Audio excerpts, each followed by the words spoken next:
Let me go straight to my points. What Dr. Regula has presented in her paper, I believe, falls into two subfields of modern ecclesiology: baptismal and critical ecclesiologies. These subfields elaborate upon and advance the ecclesiological approach that constituted a mainstream during the second half of the 20th century, namely the Eucharistic ecclesiology. This ecclesiology, Eucharistic ecclesiology, which has amounted to the identity of the Orthodox theology, was triggered by historical shifts that the Eastern Christian world experienced in the beginning of the last century, namely the collapse of the three empires in which Orthodox population lived, Russian, Ottoman, and Austro-Hungarian empires. These empires constituted the main framework for the Orthodox churches to understand themselves. With their collapse, new framework and new self-identification was needed. The Eucharistic ecclesiology emerged to play this role. Many Orthodox, especially those who immigrated to the West, began rationalizing themselves through Eucharistic communities. They might have believed, and many still believe, that Eucharistic ecclesiology is genuinely Orthodox, but the fact remains that it was adopted from the Catholic theology to a great extent. For example, Henri de Lubac, as early as in 1953, made his famous statement, "The Eucharist makes the Church." A pleiad of Orthodox theologians followed him, without always acknowledging the source of their inspiration. They included Father John Romanidis, Metropolitan Callistus, and others. A protagonist of the Eucharistic ecclesiology was, of course, Father Nikolai Afanasiev, who considered the Eucharist as an essential feature of any ecclesial community, which for him constitutes the fundament of the Church. Metropolitan John Zuzoulas has furthered the ideas of Father Afanasiev, and he is the main alive representative of the Eucharistic ecclesiology. Dr. Regula, I think, has tried to broaden the framework of Eucharistic ecclesiology by including to it the sacraments of initiation.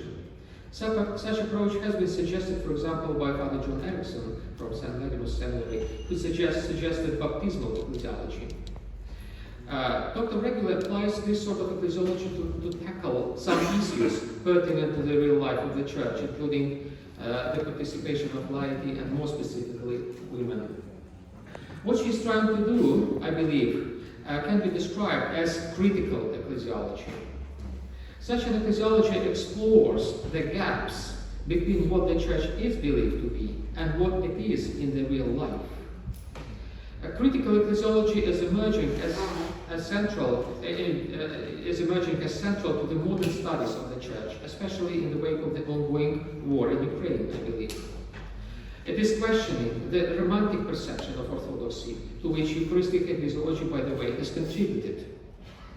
It questions even Eucharistic ecclesiology as an Orthodox identity. Moreover, and this is relevant to the topic of this conference, it questions synodality, or sobornost, as such an identity. In the wake of this, I'd like to pay a bit more attention to the ongoing war in Ukraine and how it is related to synodality and how it is related to the critical ecclesiology. Because I think there is a relation between these things.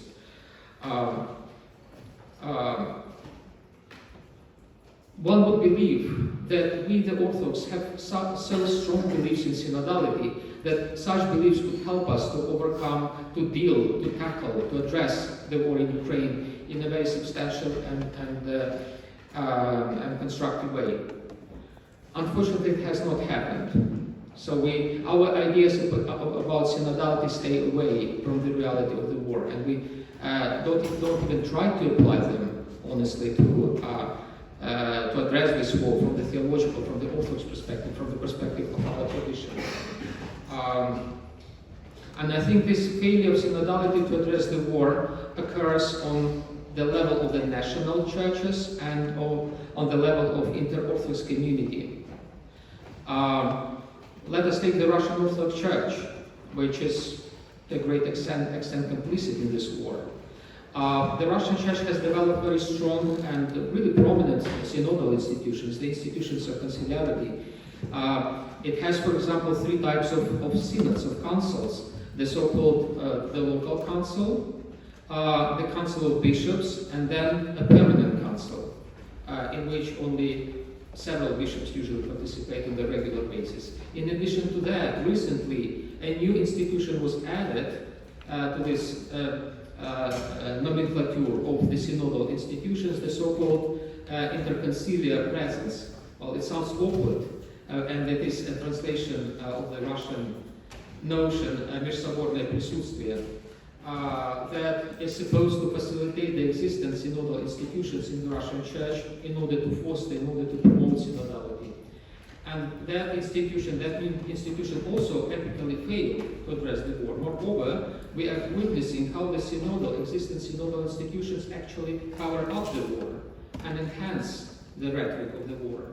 I believe this is an epic failure of the synodal institution in addressing the war.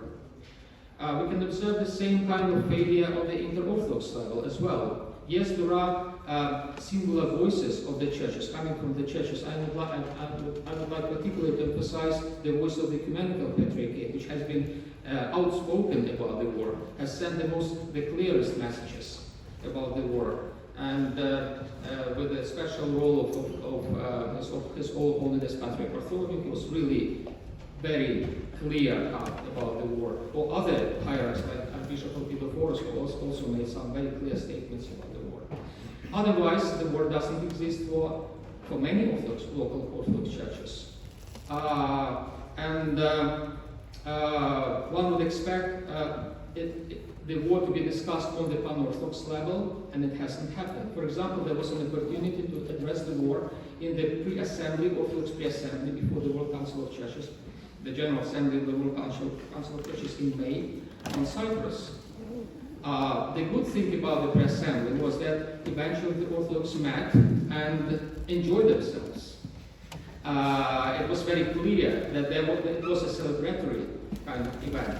Yet, the war almost did not exist for that pre-assembly, unfortunately. It was an opportunity to address it, and it was really the high point of the war.